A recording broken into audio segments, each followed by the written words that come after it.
30 வருஷமாக இந்த இட பிரச்சனை எங்களுக்கு. இந்த இடம் இருக்குங்கிறதே ஃபஸ்ட்டு எங்களுக்கு தெரியாது. தெரிய வந்து இப்போ 1.5 வருஷமாக எங்களுக்கு இந்த பத்திரமே எங்கள் கைக்கு வராத மாதிரி இருந்தது. நாங்கள் வீடியோவில் பார்த்துட்டு தான் இந்த கோயிலுக்கு வந்தோம். வந்து முதல் வெள்ளிக்கிழமை வந்து காணிக்கை கட்டிட்டு போனோம்.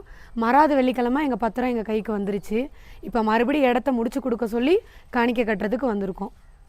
அதாவது இவங்க வந்து நம்ம கோயில் வீடியோ பார்த்துட்டு சொத்து எங்கே இருக்குது தெரில, 30 வருஷமாக இவங்க சொத்து எங்கே இருக்குதுன்னு தெரில, பத்திரம் கை கிடைக்கல, அது கிடைக்கணுன்ட்டு இவங்க வந்து 2 வருஷமாக போராடிட்டு இருந்துருக்குறாங்க.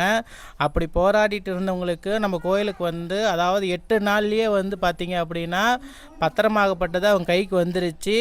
நீங்கள் வந்து இடத்த இப்போ வந்து விற்று தரணும்னு வந்து முனியப்பட்ட மறுபடியும் வேண்டிக்கு வந்திருக்கீங்க. காட்டு முனியப்ப காலதாமதம் இல்லாமல் உங்கள் கோரிக்கையை நிச்சயம் நடத்தி தருவார். இந்த வீடியோ பார்க்குற பக்தரெல்லாம் வேண்டிக்கங்க. இந்த வீடியோ பார்க்குறவங்களுக்கு நான் ஒரே ஒரு கோரிக்கை வைக்கிறேன். சாமி எத்தனை நாளில் நடக்கும், நாங்கள் கோரிக்கை வச்சோம் எத்தனை நாளில் நடக்கும், நாங்கள் வச்சுட்டு வந்தோம் 4 மாதம் ஆச்சு 5 மாதம் ஆச்சு அப்படிங்கிறீங்க. ஆனால் உங்களுக்கு நியாயமாக வர வேண்டிய சொத்து, உங்களுக்கு நியாயமாக சேர வேண்டிய பணம், அந்த மாதிரி உங்கள் கோரிக்கை நியாயமாக இருந்துச்சுன்னா முனியப்ப காலதாமதம் இல்லாமல் கண்டிப்பாக உங்களுக்கு நடத்தி தருவார். இந்த வீடியோ பார்க்குறவங்க வேண்டிக்கங்க. உங்கள் பிரச்சனையும் வந்து நினச்சி வர முடியாதவங்க வீட்டில் இருந்தபடியே கூட 11 ரூபா முடிஞ்சு வச்சு வேண்டிக்கங்க. காட்டு முனியப்ப நிச்சயம் நடத்தி தருவார். ஓம் காட்டு முனியப்பனே போற்றி.